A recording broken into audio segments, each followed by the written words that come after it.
I welcome all listeners and learners.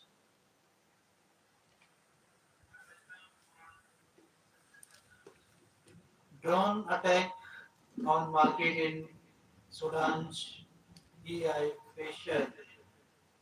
EI Facial city kills 15 from Port Sudan. A drone strike on a market in Sudan visits the city of AI Facial killed 15% a medical worker at the local hospital said on Wednesday. The Tuesday strike killed 15 citizens and wounded 12, three of them critically, the medics said. The local resistance committee activists who coordinate and document atrocities in the Sudan conflict called the attack a massacre that killed or wounded a total of 27 people and accused the paramilitary rapid support forces of carrying it out. The RCF is currently waging its fiercest assault yet in an attempt to seize the pressure which it has besieged since May last year. The war which broke out between the RSF and the regular army in April 2023 had killed tens of thousands of people and forced millions from their homes.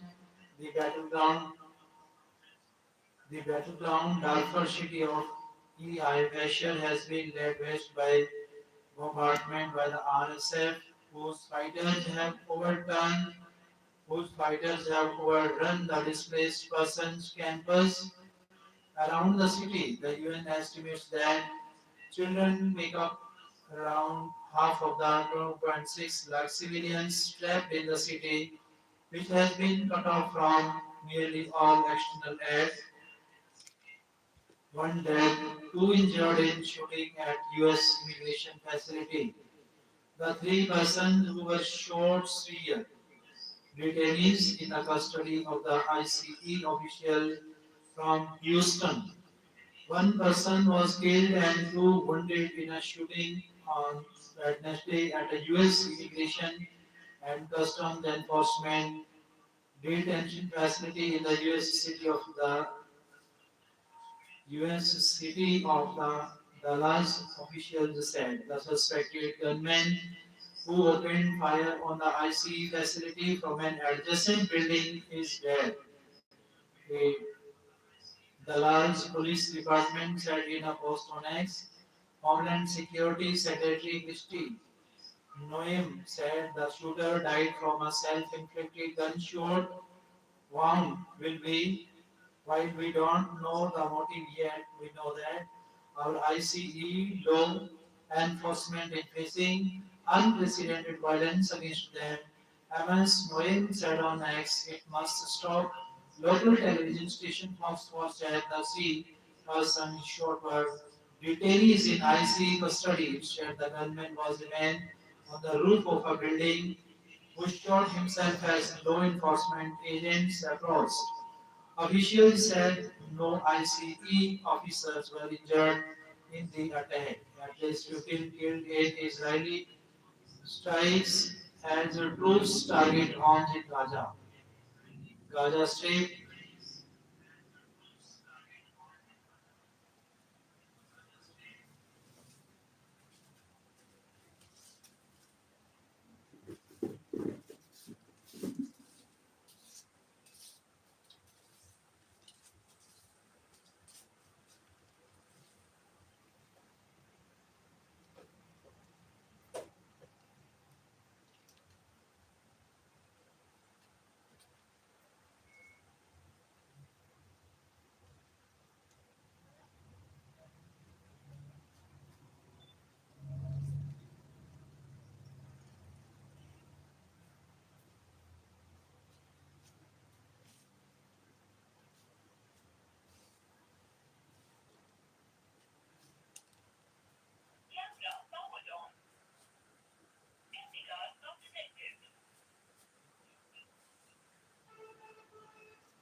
Homeland Security Secretary Krishin Yong said the shooter died from a self-inflicted gunshot wound. While we don't know the movie, while, while we don't know the motive yet, we know that our IC law enforcement is facing unprecedented violence against them. MS Wang said on X, it must stop. It must stop. Local television station Foxford said the three persons shot were detainees in ICE custody.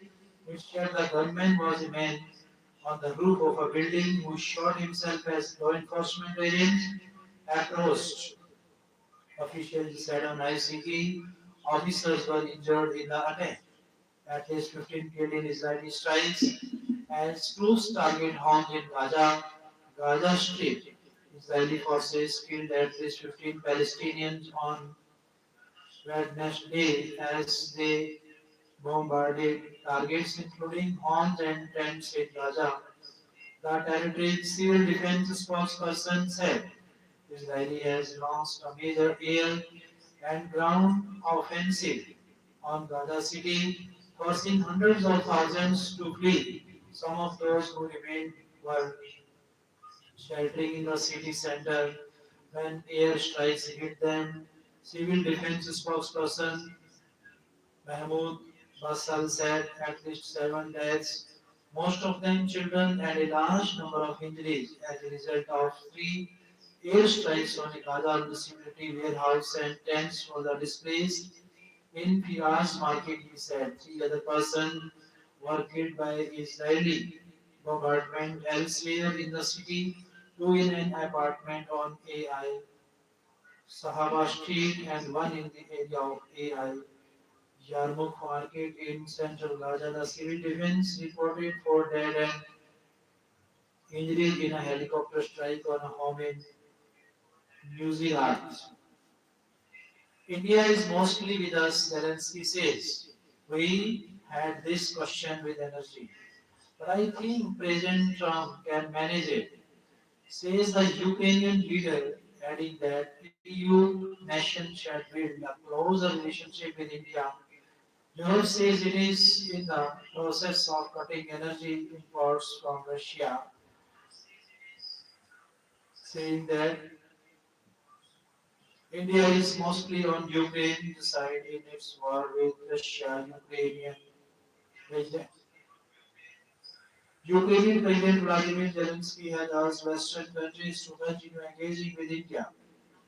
His comments were made through Fox News in an interview in New York on Tuesday, where Mr. Zelensky is attending the 18th session of the United Nations General Assembly UNGA. I think India is mostly with us, he said. We had this question with energy, but I think President Trump can manage it. He added, he added, asking European nations to build a closer relationship with India. India's attitude, Mr. Zelensky said everything had to be done to ensure that the Indians do not withdraw, adding that he was sure India would change its attitude to the Russian energy sector. With China, it's more difficult, he said, adding that it was not in Beijing's interest to not support Russia. Finnish President Alexander Stubb also expressed similar sentiments in an interview with Bloomberg TV that aired on Tuesday. Mr. Stubb pushed back against the clubbing together of India, Russia, and China, calling India a very close ally, very closely of the EU and the US, and noting that it was an emerging superpower. Mr. Stubb urged Western nations to engage closely with India as well. On Tuesday, Mr. Trump had also put out a social media post indicating that his assessment of the Russian his assessment of the Russia-Ukraine war had changed as he expressed qualified optimism about Ukrainian prospects of winning the conflict. Ukraine could fight and win all of the country back in its original form in due course if Kiev had help from the North Atlantic Treaty Organization, NATO and European nations.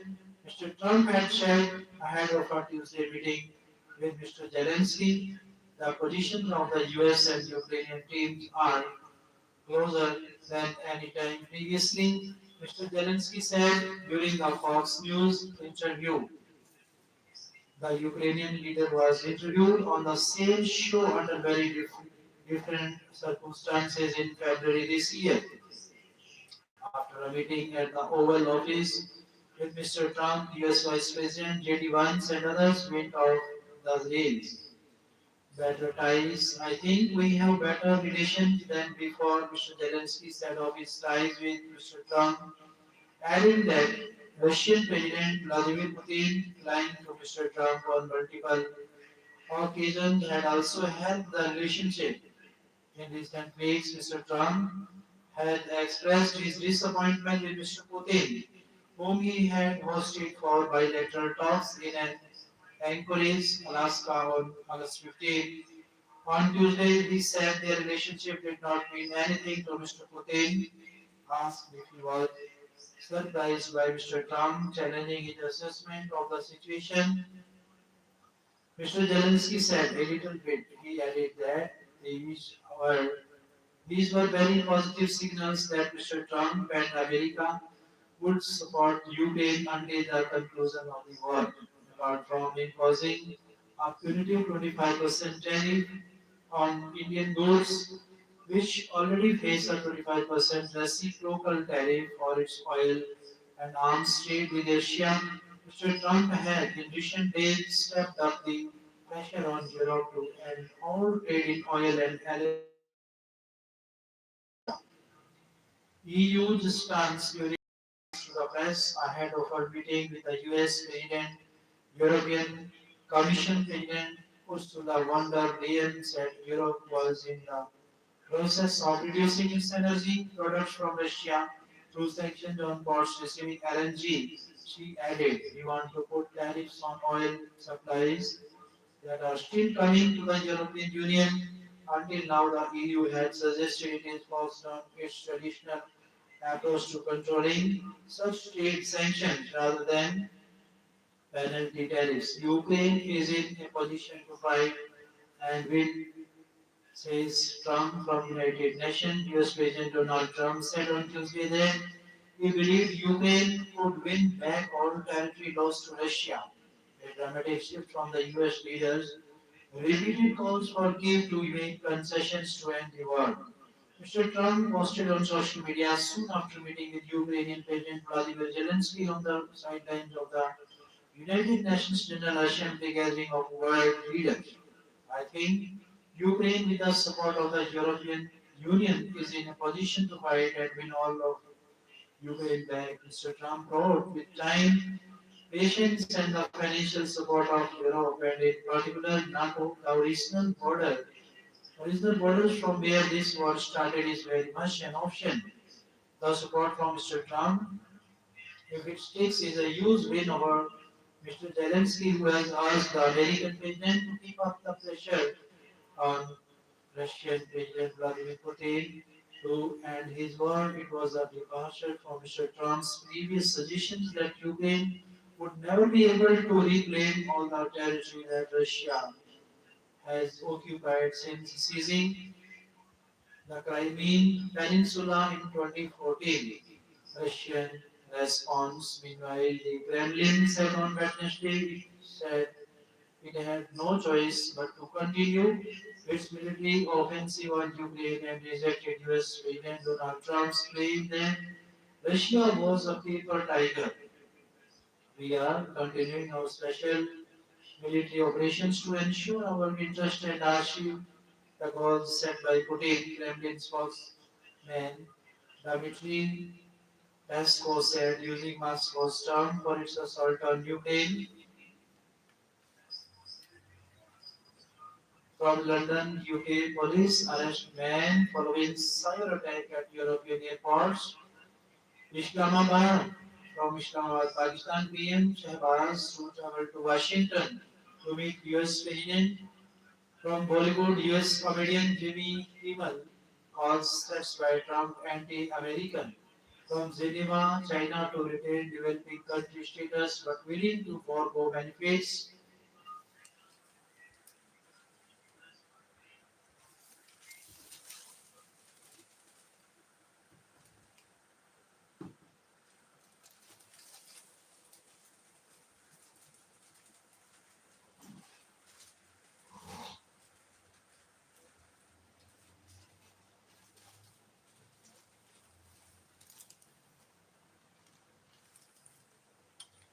Growth outlook for H2 is one of optimism. RBI bulletin from Mumbai. Irrespective of the headwinds caused to the domestic macro outlook by the imposition of high US import tariff, the growth outlook for H2 is one of optimism. Reserve Bank of India officials wrote in the September edition of the RBI bulletin. While the imposition of high US import tariff brought in some headwinds to the domestic macro outlook, the developments since then have underscored the resilience of the economy. They wrote in the article titled "The State of the Economy," stating the recent S&P 7 rating upgrade was an acknowledgement of the economy's strong macro fundamentals. They said the Q1 2025-26 GDP estimates reinforced the resilience of domestic growth drivers. High frequency indicators for August show manufacturing and services activity at a decadal high. In this scenario, the growth outlook for H2 is one of the optimism. They emphasize the landmark GST reform should progressively result in a sustained positive impact through significant gain in ease of doing business, lower retail prices, and strengthening of consumption growth. Drivers, the officials stated, according to them, high creep sowing would translate into sustained growth momentum in the agriculture sector while also keeping food prices under check. Landmark Angui signed cancer drug agreement from Hyderabad. Landmark Pharmaceuticals has entered into an exclusive agreement with Angui Pharma for trastuzumab Rajitikan, the next generation HER2 targeting antibody drug conjugate under the pact. Landmark will have exclusive rights to develop and commercialize the drug in many countries and pay $18 million upfront. Hangui is eligible to receive regulatory and commercial milestone payments of up to $1.09 billion. Dr. Reddy's hit arrow to supply Gilead's HIV drug at $40 from Hyderabad-based drug makers Dr. Reddy's Laboratories and Hitaro Labs signed separate agreements that will make their generic version of Gilead Sciences HIV prevention drug Lenacavir available at $40 a year in 120 low and middle income countries beginning 2027. Injectable Lenacavir will be available at $40 a year in these countries under a new partnership between Dr. Reddy's and United, the Clinton Health Access Initiative and Research Institute, WITS RHI. Separately, the Gates Foundation and Hetero Labs announced a pact under which the company will make generic Lenacavir at roughly $40 patient per year after a short pre-treatment or regimen. The price point is designed to make the breakthrough treatment affordable for national health systems. The foundation shared 70,000 crore rupees maritime shipbuilding package gets cabinet nod. The move is likely to create 30 lakh jobs, attract 4.5 lakh crore rupees Investments into the maritime sector from New Delhi, the Union Cabinet on Wednesday approved about a 70,000 crore rupees package for the shipbuilding and maritime sector. The cabinet approved a package to rejuvenate India's shipbuilding and the maritime sector. This historic move will unlock 4.5 billion gross tonnage capacity, generate jobs, and attract investments, Prime Minister Narendra Modi said in a social media post.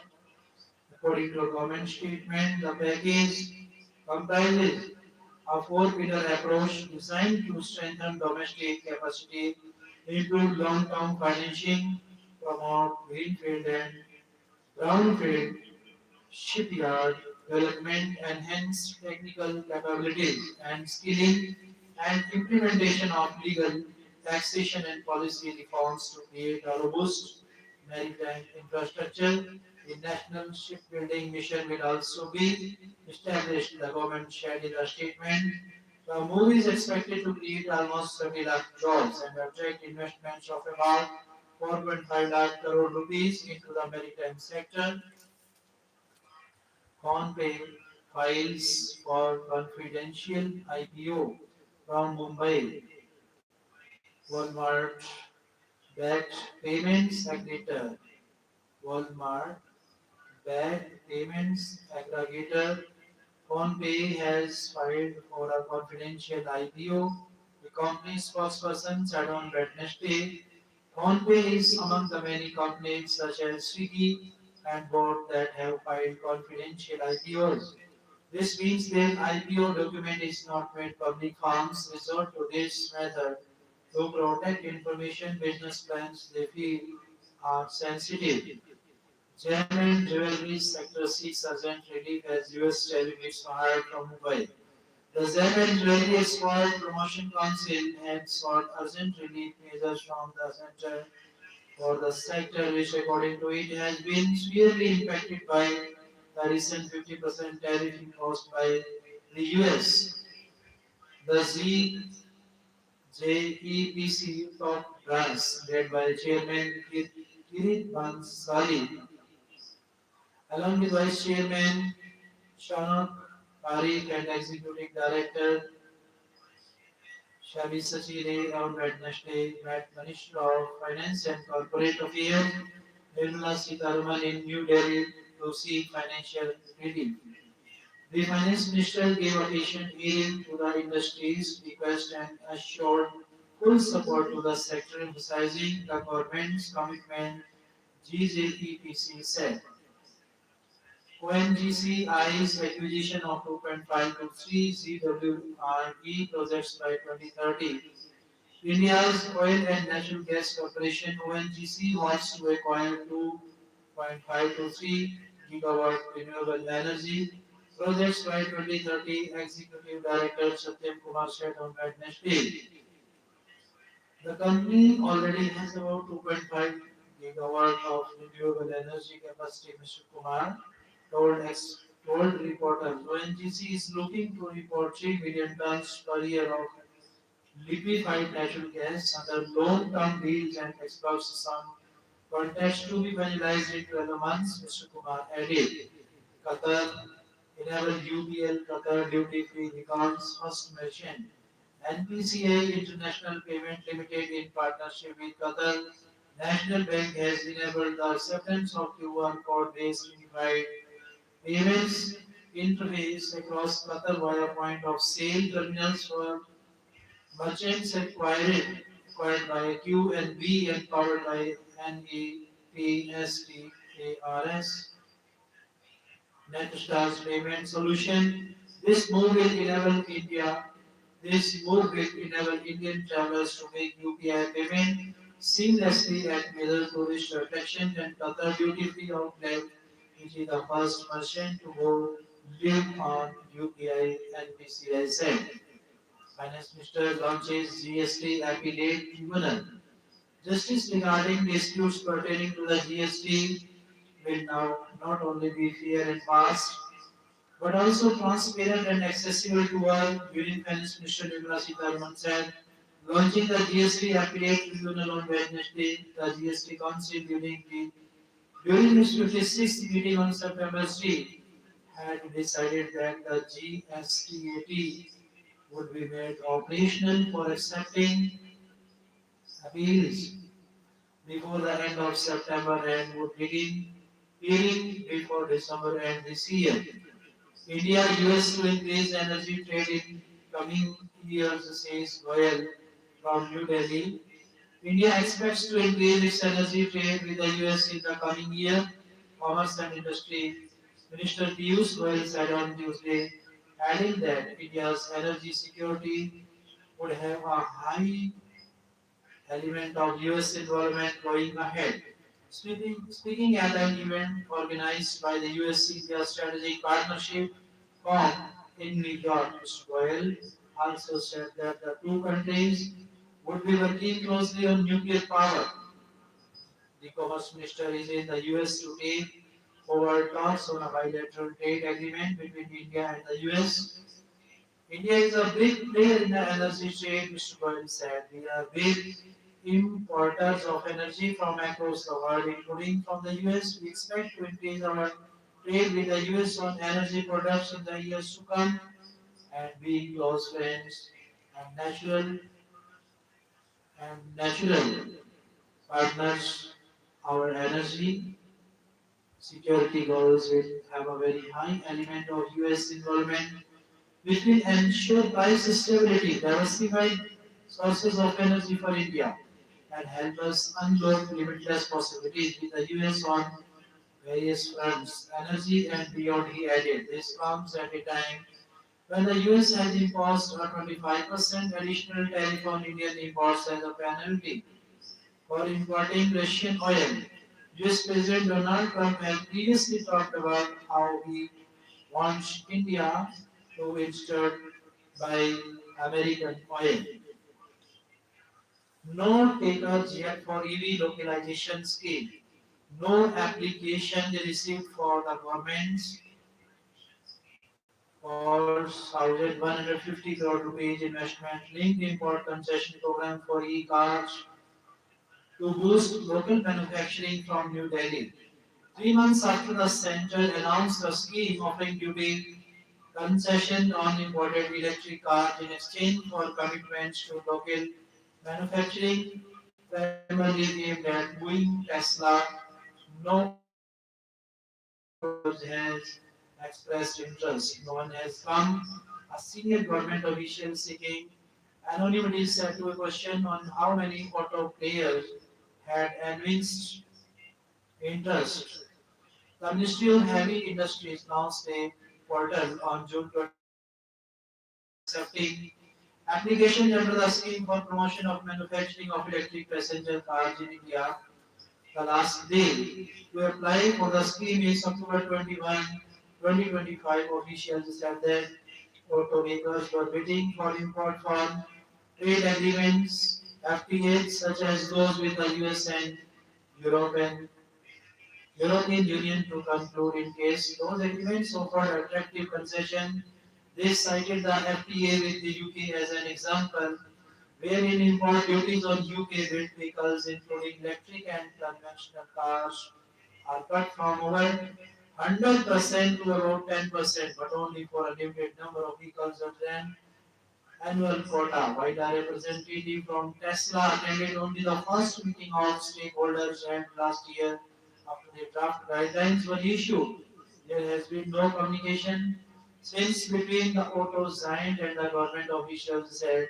To a question on whether the government would tweak the scheme to make it more attractive, officials said there were no demands made from auto companies seeking changes to the policy.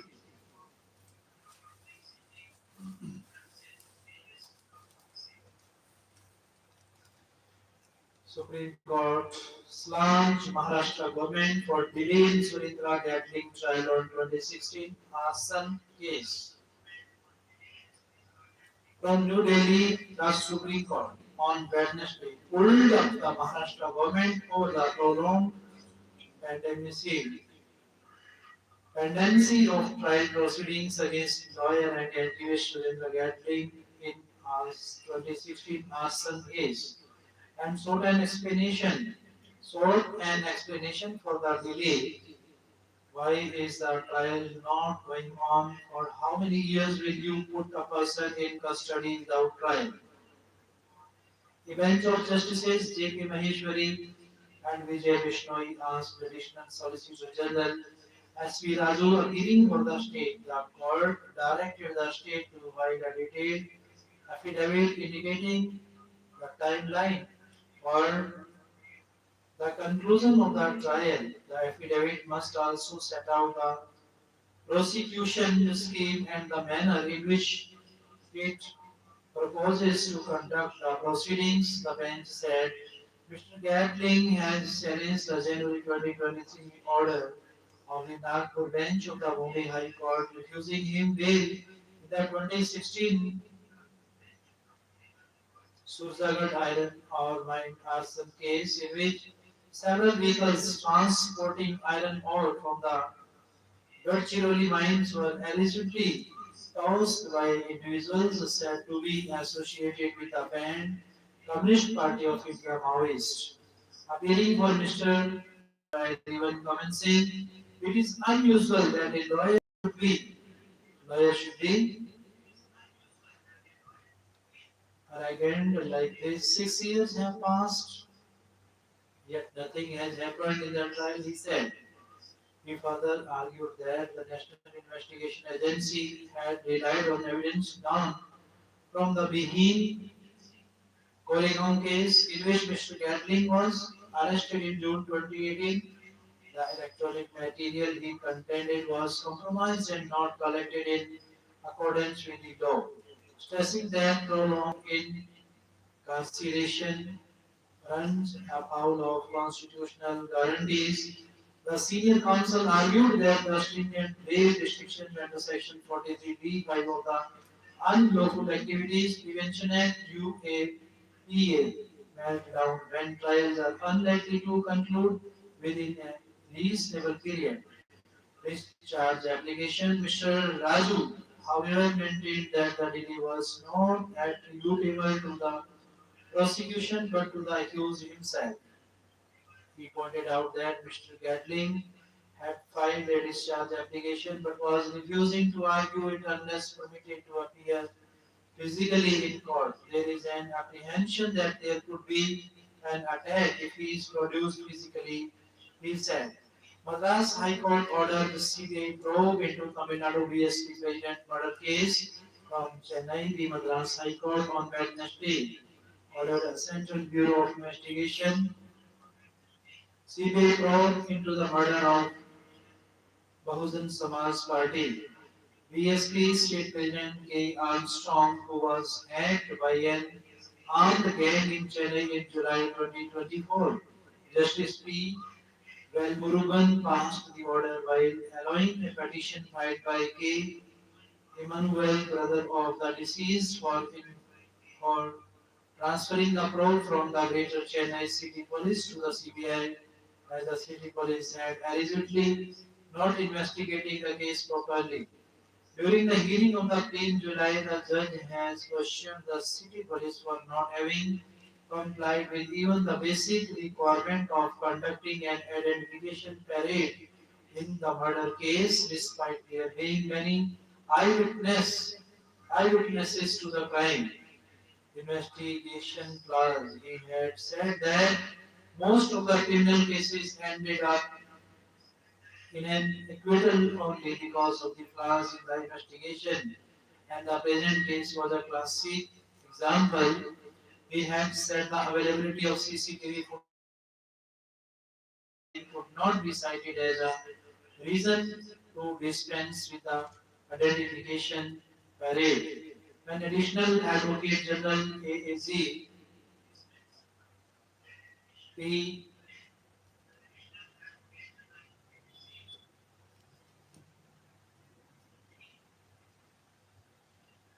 Kumarsan had said the media had widely published pictures of the accused and hence an identification Parade might not have been of much use, the judge had said. Was the media the eyewitness to the crime? Media may publish any picture for TRP. According to the prosecution, Armstrong was murdered by an eight-member gang in the presence of his brother K. Veeramani, driver Abdul Kani, real estate broker Balaji, and construction workers Mohan Raj and Suresh at Perambur on July 5 last year. Mr. Veermani suffered stab injuries when he tried to protect his brother, and it was based on his complaint that the police registered the FIR. The injured complainant had categorically told the police that he would be able to identify the assailants. Yet the police had failed to conduct an identification parade, the judge had said. Language consultation says resolution to scrap committee on Maharashtra three language policy Narendra Jadhav committee was set up in June this year to review the policy and submit its report within 3 months from Mumbai. The chairperson of the Maharashtra government's language consultation committee said on Wednesday that the panel had passed a resolution seeking the scrapping of the Narendra Jadhav committee set up to study the implement consultation committee. 23 were present for the meeting held in Nagpur, and 20 of them supported the resolution, said its chairperson Lakshmikant Deshmukh. It will now be sent to the Chief Minister, he added. The Narendra Jadhav committee was set up in June this year to review the policy and submit its report within 3 months after holding public consultations with stakeholders, including teachers, parents, and educational institutions.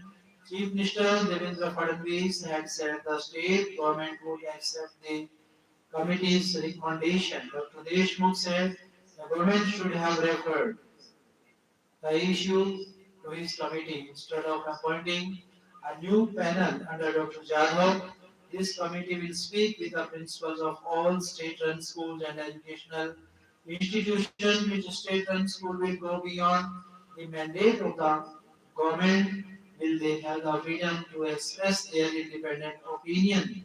At such a time, making such announcements is a farce of democracy, he said. Mr. Deshmukh said several objections were raised by experts during the meeting.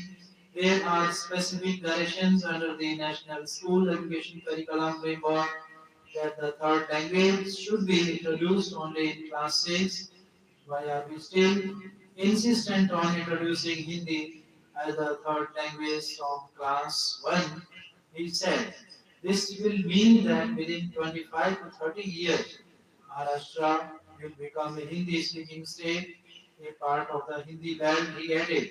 When approached for comment on the resolution, Dr. Jadhav said his report will be his response. I do not want to get into this controversy or reply to these accusations. We have done our bit. Honest on preventing war split on opponents. Now, Kwesi in Bihar from Patna, Hyderabad MP, Asaduddin, Asadu, Asaduddin Qureshi kicked off a 14-day Simachal Nyay Yatra for this party. The All India Majlis Majlis Itnahul Muslim AIMIM in Polmount, Bihar on Wednesday, speaking at a public event in Kisanganj. Mr. Qureshi said it is up to the opposition alliance to prevent the division of secular votes by including his party in the Mahagathbandhan. Mahagathbandhan. My party's state unit chief, Amur legislator, after all, Imam has written to Tejasvi Yadav, Rashtriya Janata Dal leader, and leaders of the opposition in Bihar, expressing our willingness to join the Mahagathbandhan to prevent a split in secular votes. Now, the onus is on them, said the AIMIM president. He added, if they do not agree to the proposal, the people of Bihar will remember who wanted the BJP to succeed. We have done our bit. Significance for AIMIM, Northeast Bihar. Simanchal region, which has a significant population of voters from the minority community, comprises the districts of Kishanganj, Purnia, Ariyar, and Katiyar, and that together account for 24 of the states, 243 assembly states. It is politically significant for the AIMIM as it was from here that the party won 5 seats: Bahadur, Ganj, Jokihal, Amur, Kochadham, and Biasi in the 2020 election. However, four of its MLAs went on to join the RJD in 2022, leaving the AIMIM with its lone legislator from Amur in its proposal. To the opposition, the party is said to have sought 6 seats in the region.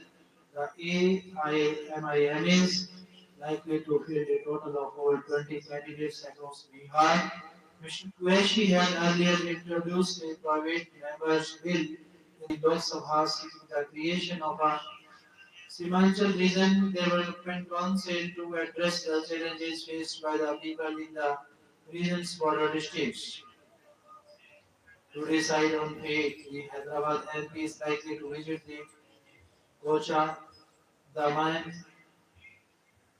Jokihal, Arelia, and Purnia districts in the days ahead and lead many public events and road shows during his campaign, with more rallies planned later in other parts of the state.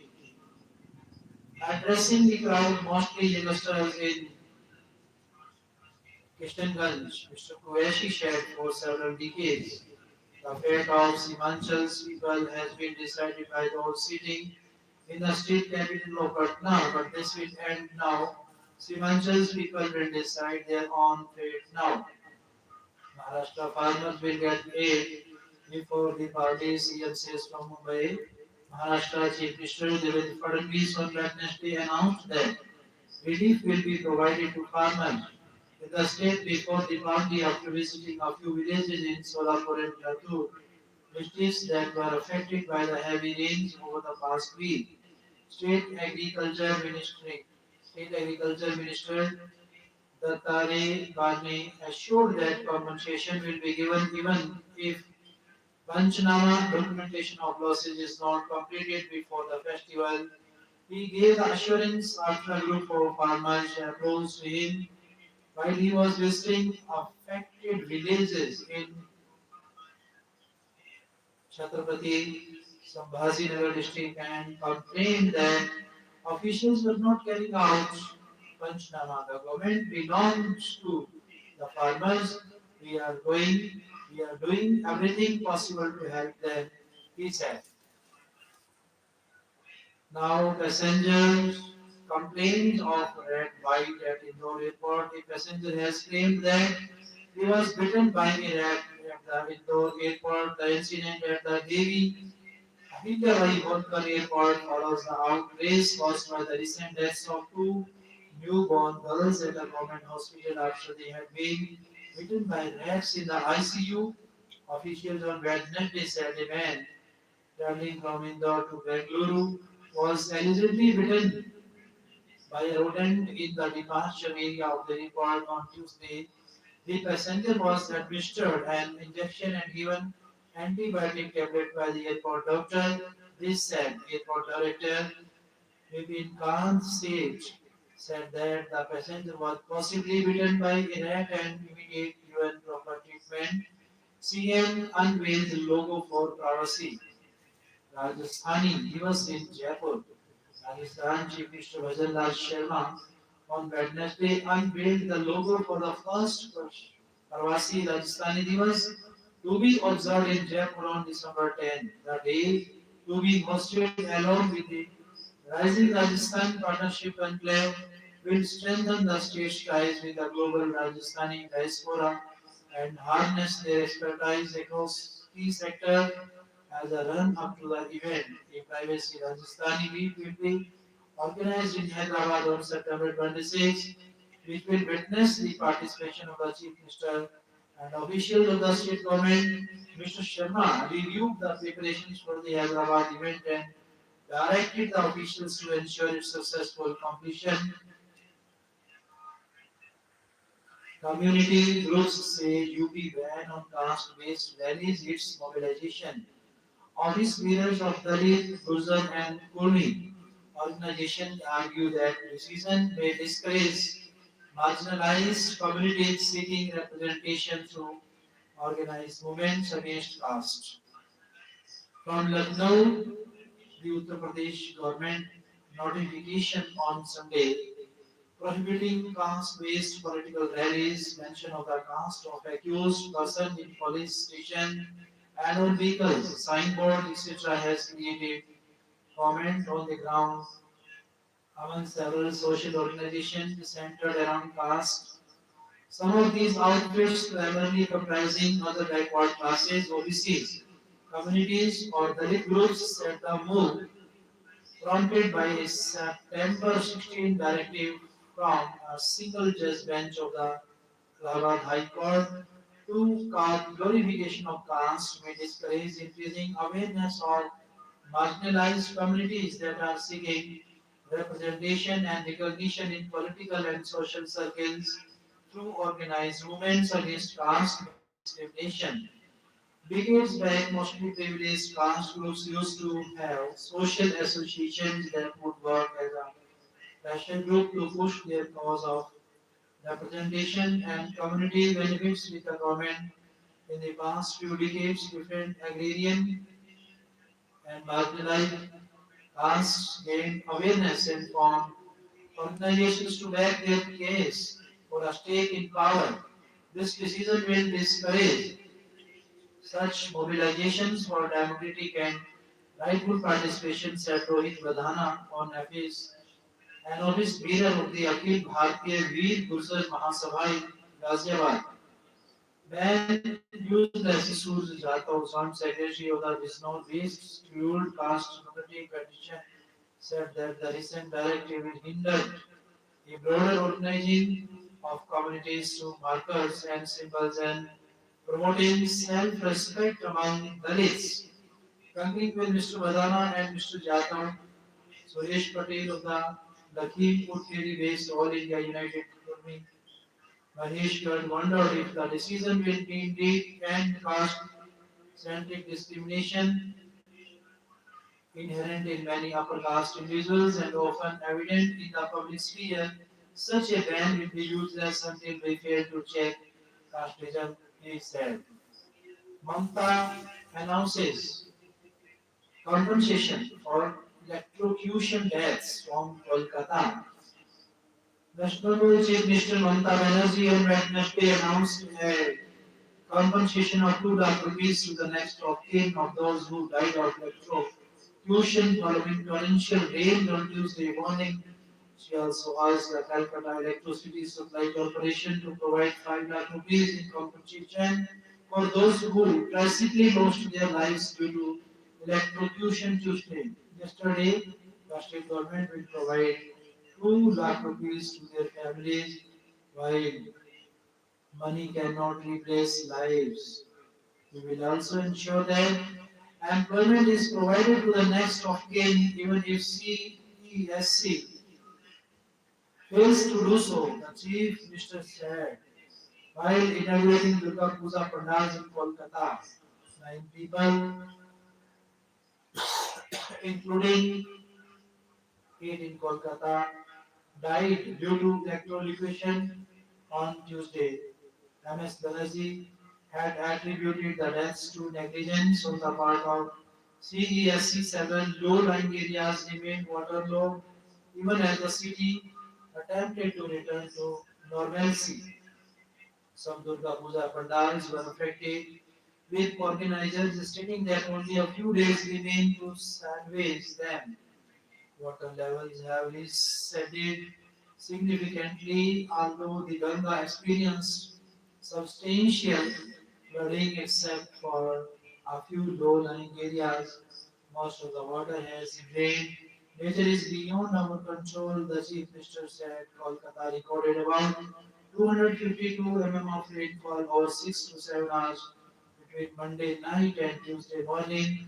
Leader of the opposition, Suvendu Adhikari asked the families not to accept compensation from the state government, blaming MS Mukherjee, NS Banerjee, and Kolkata Mayor Firhad Hakim for the deaths. He said that if families refuse the state compensation, he would provide 2.5 lakh rupees to the bereaved families. Meanwhile, Kolkata Municipal Corporation member, Mayor in Council Tarak Singh said controversy by comparing people working in waterlogged areas to attempting suicide.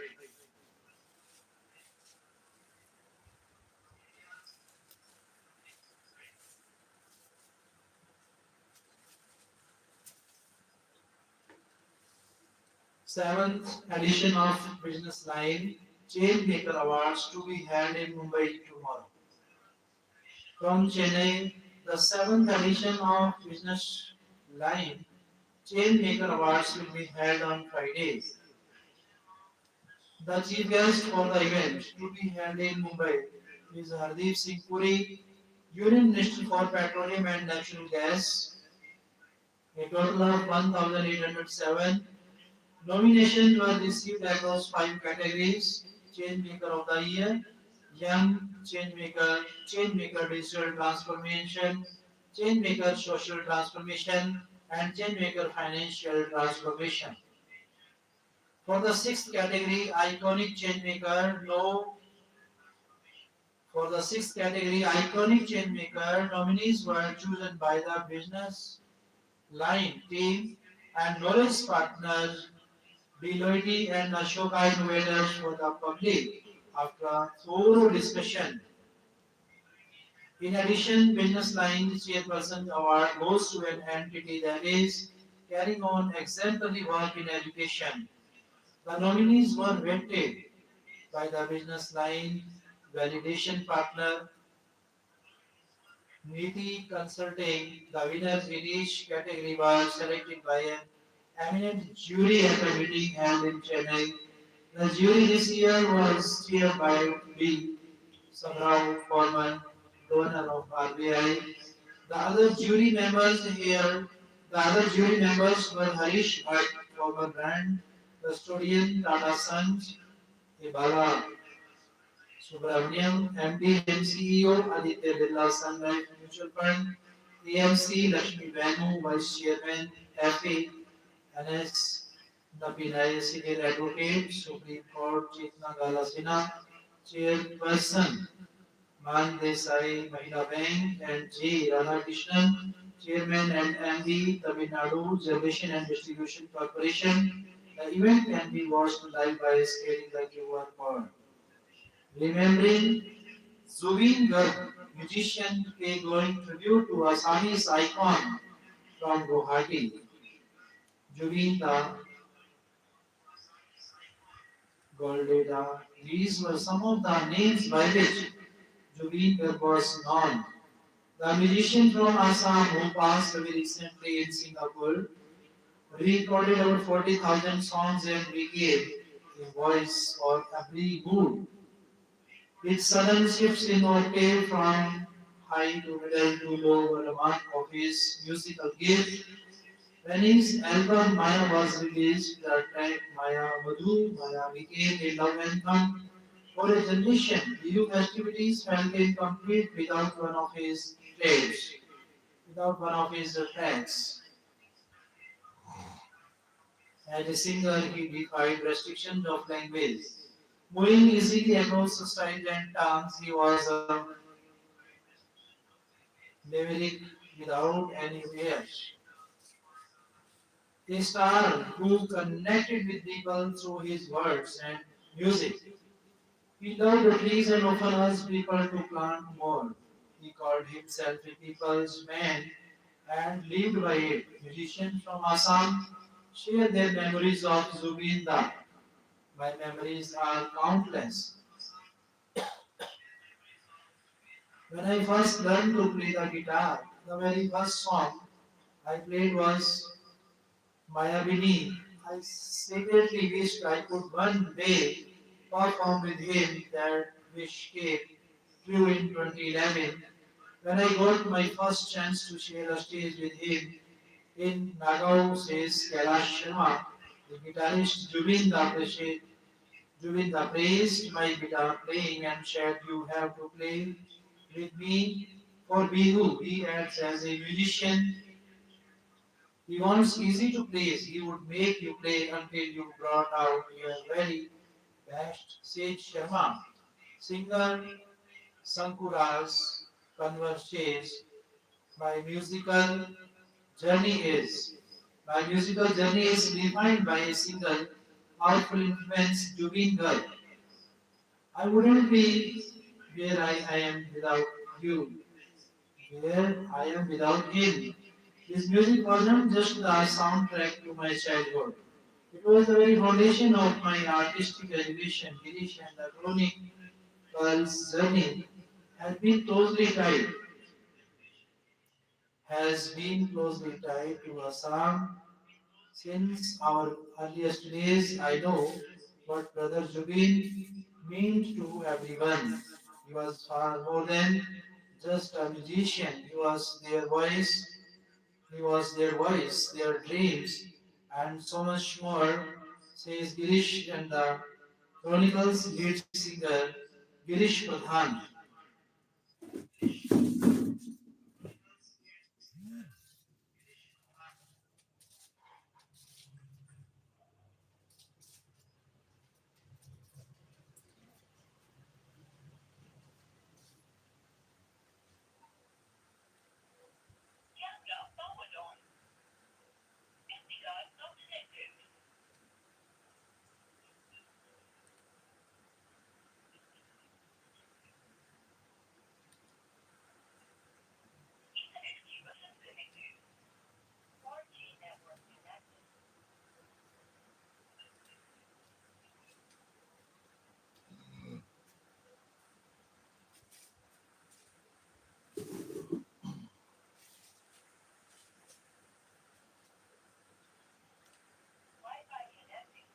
As Supreme Court has to fill up nearly 5K vacancies in district courts. Petitioners in the Supreme Court on Wednesday asked the Constitution Bench, headed by Chief Justice of India, B.R. Gavai, to embrace an integrated approach to fill nearly 5,000 vacancies in the subordinate courts. The sanctioned strength of the district judiciary is 25,870. The petitioners argued that in the case of district judge appointments, the work experience of candidates, both as lawyers and judicial officers, must be factored in. The Constitution Bench is asked to count judicial officers' years as practicing lawyers, allowing them to take district judge exams under the bar quota.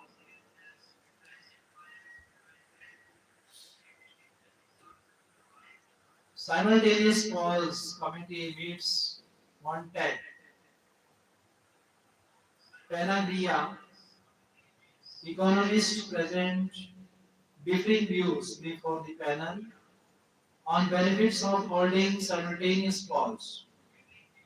The Joint Parliamentary Committee JPC reviewing the legislation on simultaneous election on Wednesday met three economists Montague Singh, Ahluwalia, Arvind Panagria, and Sujit S. Bhalla, who presented two contrasting views on the issue.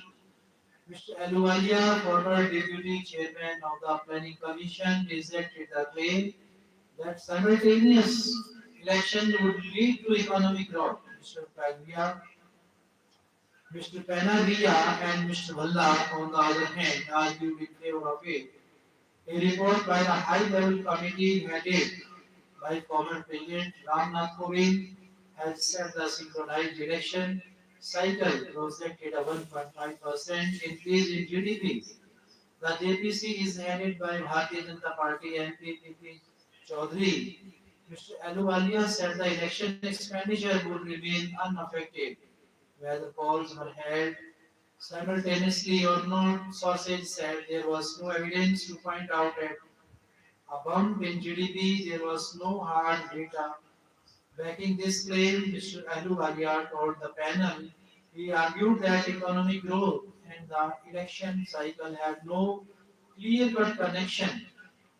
A member of the panel said on condition of anonymity. Earlier in the day, speaking in favor of the Constitution 109th Amendment Bill 2024 and the Union Territories Laws Amendment Bill 2024, Mr. Panavia, who chairs the 16th Finance Commission, contended that there was large academic evidence that government spending rose before election, leading to the higher fiscal deficit. Government expenditure in this period moves away from capital expenditure to revenue expenditure, pointing to deterioration in the quality of expenditure. Mr. Panagrija said to back his points, he said the Finance Commission was impacted by 2024 Lok Sabha election and the following assembly election, resulting in delays in its consultation process. Mr. Penagria's sources said contended that not holding the election simultaneously was an embodiment, impediment to structural reforms. Center cleared the schemes to add medical seats across country. 5,000 postgraduate and 5,023 undergraduate medical seats to be added. Existing medical colleges, standalone postgraduate institutes, and hospitals run by the governments will be upgraded. From New Delhi, the Union Cabinet, chaired by Prime Minister Modi, on Wednesday, approved phase 3 of a centrally censored scheme that will add 5,000 postgraduate and 5,023 undergraduate medical seats in the country. Under the scheme, existing medical colleges, stand-alone postgraduate institutes and hospitals run by the union and the state governments will be strengthened and upgraded at an enhanced cost ceiling of 1.5 crore rupees a seat. The union government said the initiative would significantly augment the number of MBBS seats and availability of specialist doctors by creating additional postgraduate seats and enable introduction of new specialties across government medical institutions. This will strengthen the overall availability of doctors in the country, the health ministry said in a press release.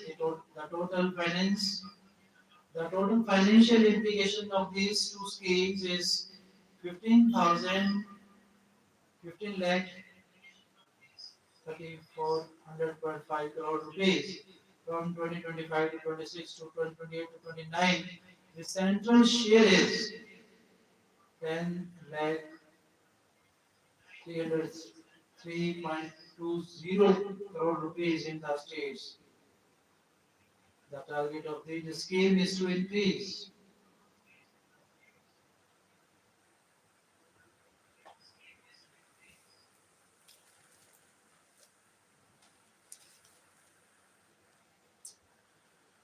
High Court suspends order over PGPS Group 1 exam from Hyderabad.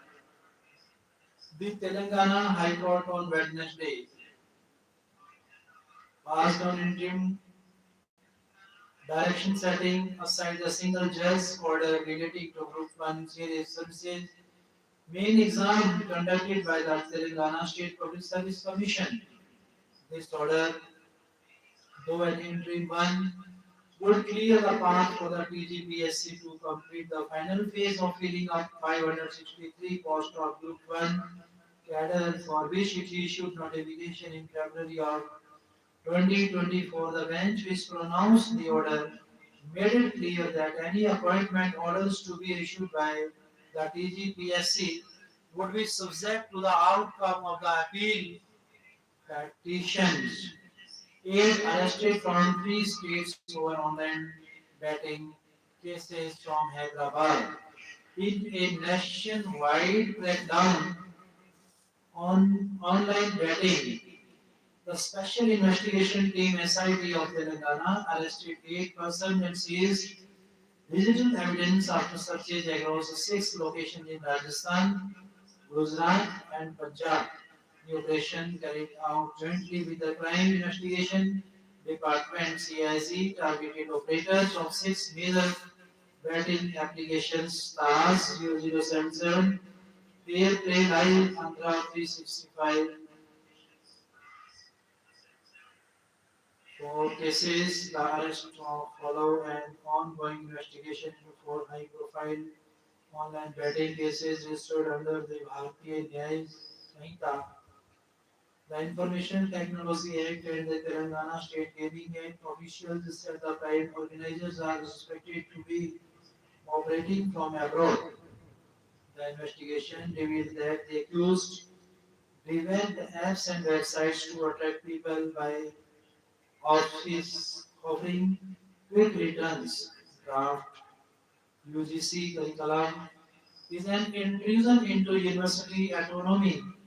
Draft UGC curriculum is an intrusion into university autonomy, says Rovina Thapar from Surinpuram.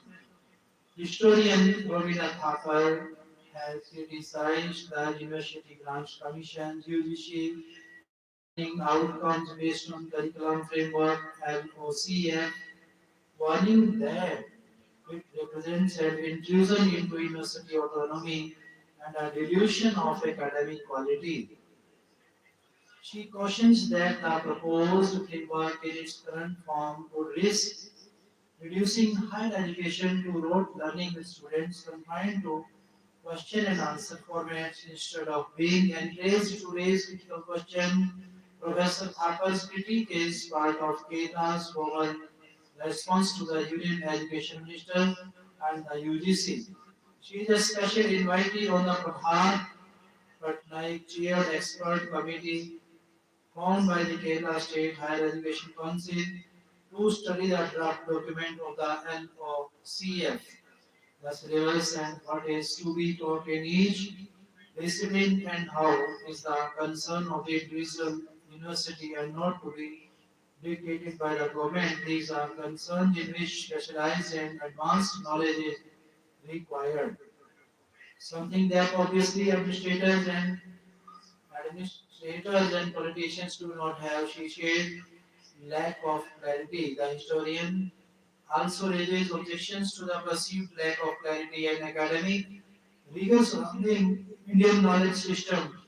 In the UGC draft document, she argues that there has been no proper definition or analytical framework to explain what constitutes the concept. Professor Thapar's criticism centers on the prevalent use of texts such as Kautilya's Arthashastra, often quoted as representative work of ancient Indian thought. However, she points out the uncritical way in which such texts are applied across vast chronological spans from 500 BC to 1000 AD without considering the changing social, political, and intellectual context that shaped them. The Indian knowledge system, she opines, cannot be treated as solely a Hindu contribution. Census scope that surveys central to High Court ongoing exercise. Through social and educational survey, Karnataka strayed into center's domain center held High Court from Bangalore. The Union Government of Wednesday told the High Court of Karnataka that the constitutional provisions envisages a single authoritative census by the central government under the Census Act while describing the ongoing social and educational survey undertaken by the state government as census scope that survey This submission was made before a division bench during the hearing on a batch of petitions which have challenged the legality of the conduct of the survey to collect details of caste, religion, social and educational status of all citizens to the Karnataka State Commission for Backward Classes, appearing for the center. Additional Solicitor General of India, Arvind Kamath, said the center had already notified the census, which also involved enumeration of caste, and the state government through the present survey had strayed into the domain of the center. Mr. Kamath also clarified if the state government was conducting a survey, a issue, it had to be a issue specific. Amid protest from MLA accused of sexual misconduct returns to office from Trivandrum Congress legislator Rahul Mankupatil, who is facing accusation of sexual misconduct, returned to his constituency in Palakkad after hiatus of 38 days on Wednesday amid protests by the Democratic Youth Federation of India and the Bharatiya Janata Party workers of the DYFI. The youth wing of the ruling CPI took out a proclamation march through Palkar town declaring that the talented MLA had no place in the constituency. BJP Mahila Morcha activists wielding brooms staged a sitting demanding that Mr. Manpur Patil exit Palakkad. The MLA told reporters that he welcomed democratic protest. He signaled that he would remain a public presence in the constituency in the days to come and discharge his constitutional duty. He also rubbed shoulders with senior Congress leaders, including Benny Benahan, MK, Kerala Prakash Congress Committee, General Secretary Mutlib, and District Congress Committee President Atheng Kapan at another private event. A police van tailed the MLA's car as he toured some parts of his constituency, and plainclothes officers lingered in the background as he interacted with the public. BJP State Vice President C. Krishna Kumar shared his party would not allow Mr. Mamkutatil to set foot in the latter's office. However, he stated that the BJP had no guess about Mr. Mamkutatil attending private function in his personal capacity. DYFI Palakkad District Secretary K.C. Riyazuddin said the youth organization would organize people's protest against the MLA. Mr. Mamkutatil's visit to his constituency comes a few days after the leader of the opposition, VD Satisan, visited Palakkad and spoke with the party district leadership. Census probe survey Center to High Court ongoing exercise. Through social and educational survey, Karnataka strayed into center's domain. Center held High Court from Bengaluru. The Union government on Wednesday told the High Court of Karnataka that the constitutional provisions envisaged a single authoritative census by the central government under the Census Act while describing the ongoing social and educational survey undertaken by the state government as census clock that survey. This submission was made before a division bench during the hearing on a batch of petition which have challenged the legality of the conduct of the survey to collect details of caste, religion, social and educational status of all citizens to the Karnataka State Commission for backward classes. Appearing for the Central Additional Solicitor General of India, Arvind Kamath said the Central had already notified the census, which also involved enumeration of caste, and the state government to the present survey had strayed into the domain of the center. Mr. Kamath also clarified if the state government was conducting a survey, it had to be issue specific. Sky is the limit for Coimbatore with right connectivity capacity from Bangalore. Coimbatore reported a per capita income of 3.67 lakh rupees in 2022 to 23 against Tamil Nadu's average per capita income of 2.7 lakh rupees and the national per capita average of 2.2 lakh rupees. This puts the this puts the emerging city in a unique vantage position, said Sanjay Chugh, city head and director, Anarope Property Consultants, Chennai, who was moderating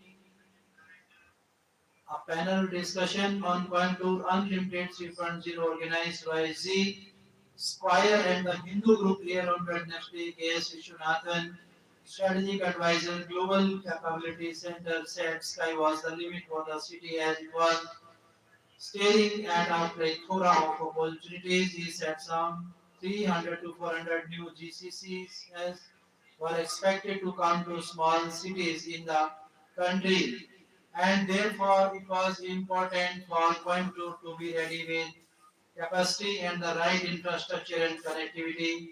M. Bala Subramaniam, Director, Mangal Teeth Estate Limited and founding Director, Brookfield Estate, said that although still not a metro city, Coimbatore had its first mall. Coimbatore had its first mall set up by him some 40 years ago, according to Janath Babu, Chief Operating Officer, Esquires Group. Traditionally, the city is called the southern ancestor of India with its cotton, spinning mills, textile machinery, and pumps business. It opened its first IT park in 1995 and it has 100 engineering colleges producing over 50,000 graduates annually. The panelists in unison opined that to make Coimbatore more attractive to a diverse businesses, it must build capacity and focus on talent. It should also have the right connectivity.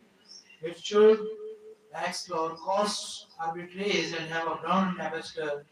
They added renowned, renowned Canada knowledge SL Bhairappa passes away at 94 from Bengaluru. Well-known Kannada writer and Saraswati Samman awardee SL Bhairappa 94 passed away at a private hospital in Bengaluru on Wednesday. He had been under treatment for age-related ailments for the past 3 months. Bhairappa is survived by his wife Saraswati and sons Uday Shankar and Ravi Shankar. Jayadev Memorial Rashtrothana Hospital and Research Center, where he was admitted, stated that he suffered cardiac arrest and passed away late on Wednesday afternoon. Sources said he was suffering from cardiac issues and had collapsed during a morning walk a few months ago. He was then shifted from Mysuru to Bengaluru for better care. The cremation would be held on September 26 in Mysuru with the state honors. On September 25, the body would be kept at Ravindra Kalakshetra in Bengaluru for people to pay their last respects. Bhairappa was one of the most widely read writers of the Kannada and wrote 25 novels, all of which have seen multiple reprints and translated into several languages. Bhairappa often faced criticism for his vocal Hindutva stances in public platforms as well as in his novels. Most central agencies set to probe car smuggling rocket. About 90% of the 150 to 200 vehicles smuggled were registered with false documents, say officials. Out officials, customs to share details with ED and NIA as the cars are believed to have been sold in several states. Actor Amit says he owns only one of the seized cars. From Kochi, Operation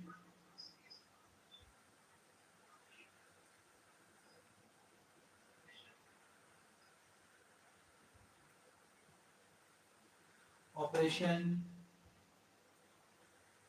Namkohor, spearheaded by the Customs Preventive Commissioner Kochi, Kerala, targeting high-value pre-owned vehicles suspected to have been smuggled into Kerala by a contour-based rocket from Bhutan, is now poised to attract the attention of more central agencies, given the broader implications for national and economic security. Customs authorities are set to share details of all violations with relevant agencies, ED, NIA, MVD, and GST, paving the way for a multi-agency nationwide investigation as these vehicles are believed to have been sold in more states. TTZO Commissioner of Customs Commissionerate Kochi flagged potential GST evasion, and the use of these smuggled vehicles for trafficking contraband such as gold and narcotics across borders. He said the Directorate of Revenue Intelligence had already uncovered such instances and registered cases. He did not fully dismiss the possibility that proceeds from these operations may have been funneled into terror fencing. Customs officials have discovered that around 90% of the 150 to 200 vehicles smuggled into Kerala were registered using false documents issued predominantly at regional transport offices in other states. Even the Parivahan portal appears to have been compromised, suggesting a possible collusion between the rocket and officials within the NVD. Suspect the officials.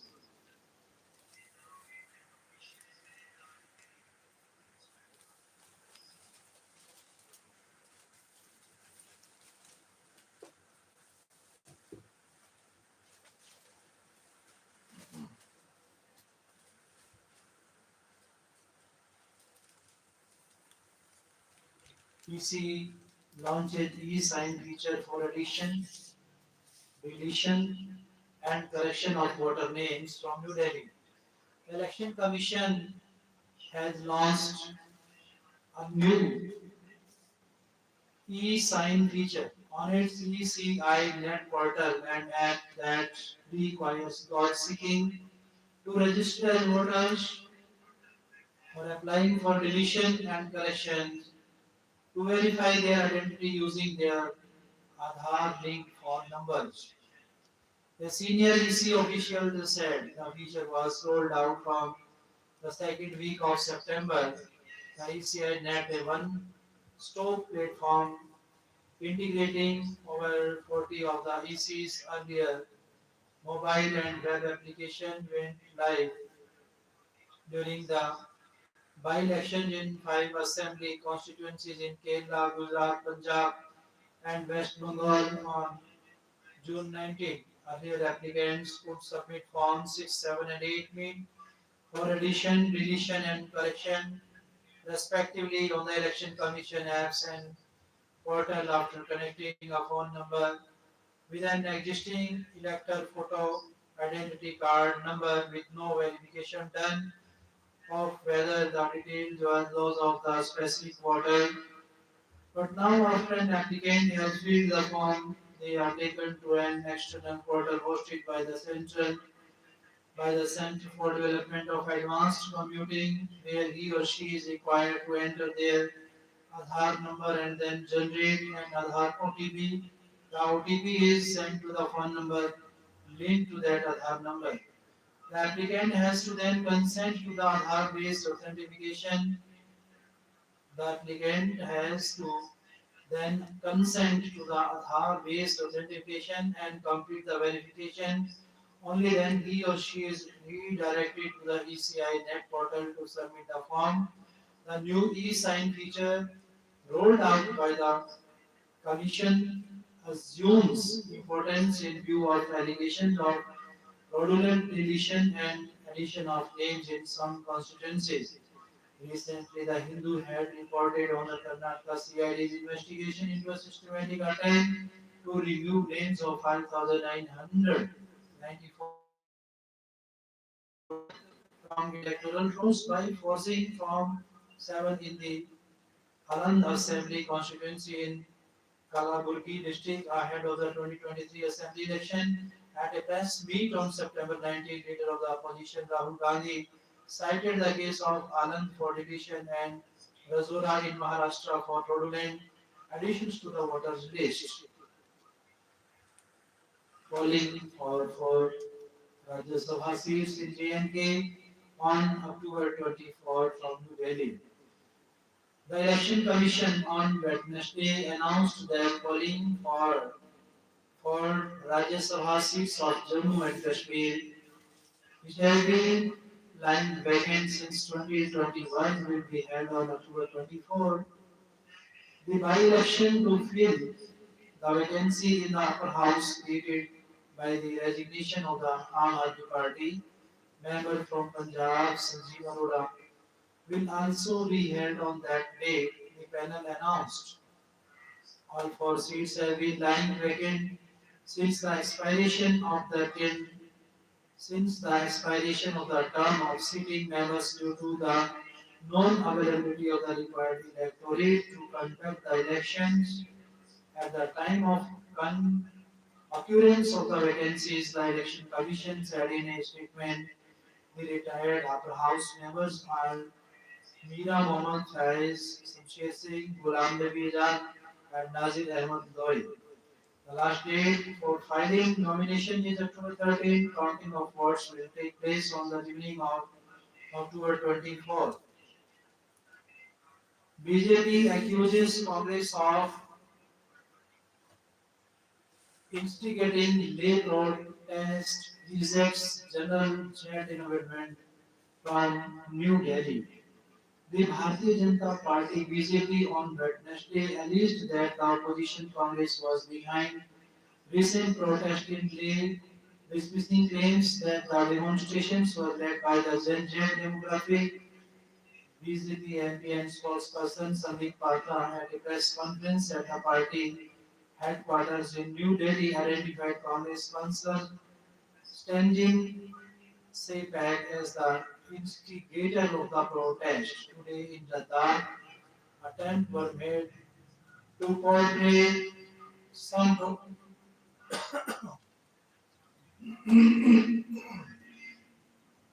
Today in Ladakh, attempts were made to portray some protest as being led by Gen Z. However, it was discovered that these were led by Congress. Congress's Stanjin Sepag is a councillor from the youth from the upper Leh ward. He is the main instigator, and numerous photos have surfaced of him and his workers instigating the violence. He can also be seen marching towards the BJP office with a weapon in his hand. Mr. Patra said he added that the BJP had shared a video on its social media substantiating this claim. He directly blamed Congress leader Rahul Gandhi, alleging collusion with Open Society founder George Soros since they cannot win through the people they are working to break the country. Rahul Gandhi is repeatedly instigating the situation in the country that has happened in Bangladesh, Nepal, and is currently unfolding in the Philippines. What kind of leadership is this for the Congress? Congress and Rahul Gandhi should listen carefully. This is Bharatvarsha, the civilization of thousands of years. The people know what their PM is doing for them. If you try to break the country knows how to respond. The people will respond, he said. The BJP office in Leh had witnessed protest demanding Implementation of the sixth schedule for Ladakh and street violence erupted during the demonstration, leaving seven protesters injured.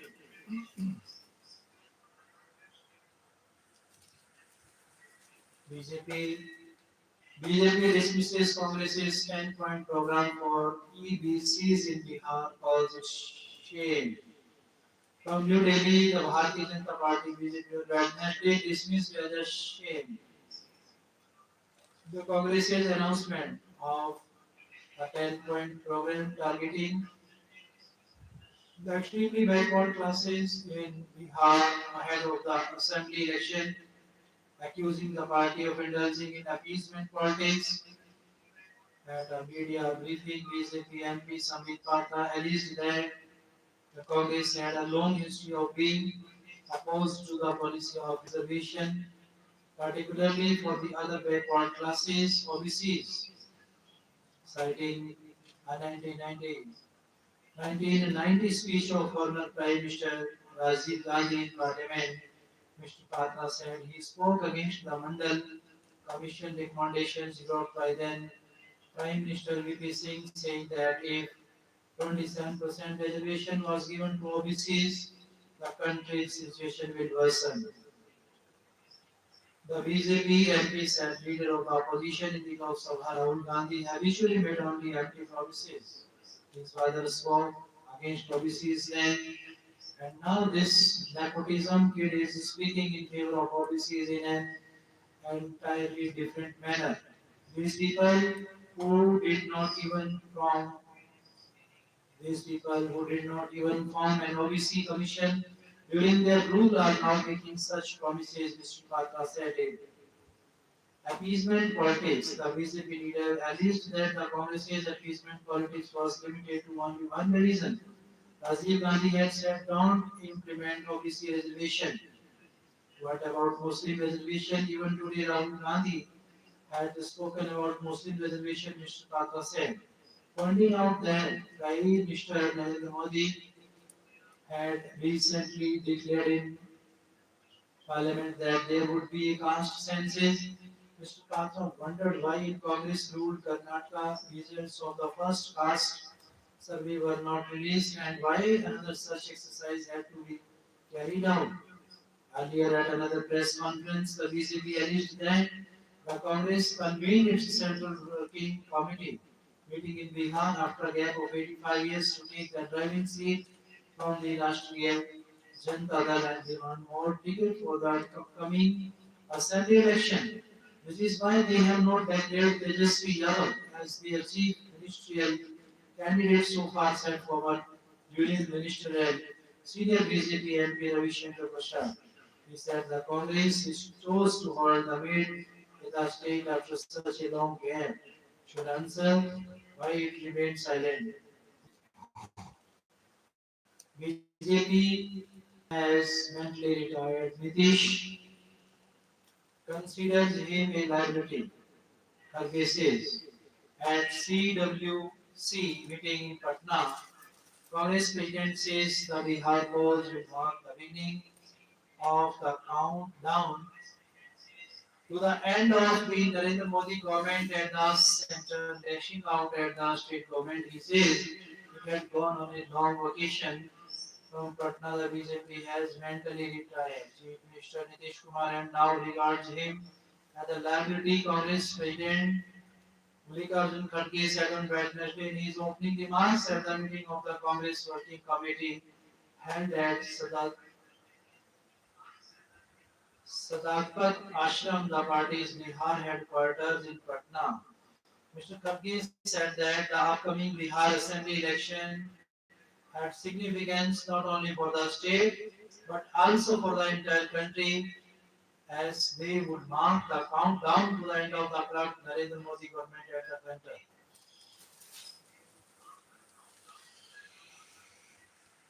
Golden Fields football is a team sport, but it allows for individual brilliance.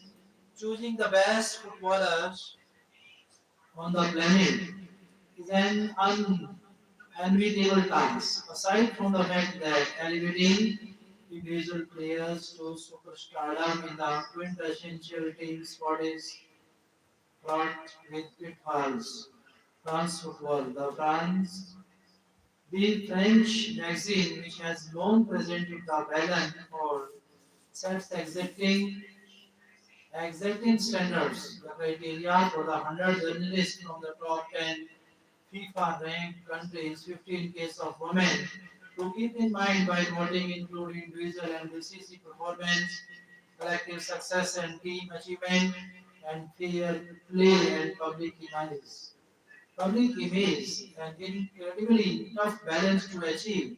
In Paris on Monday night, this arduous exercise for the 24-25 season culminated in Osman Dembele, Dembele and Tana Bonmati being adjudged the best men and women's footballers respectively for the 28-year-old Dembele.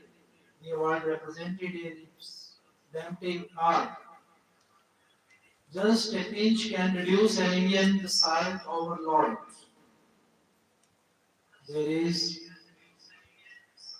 there is renewable attention in India on the harmful effects of high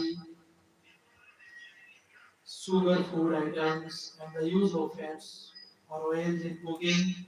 The context is the rising burden of non-communicable diseases, NCD, more so obesity in all age groups, including children and adolescents. However, there is one component which is of equal, if not bigger, concern and an issue that is not receiving adequate attention. It is the subject of the high consumption of salt by India's population.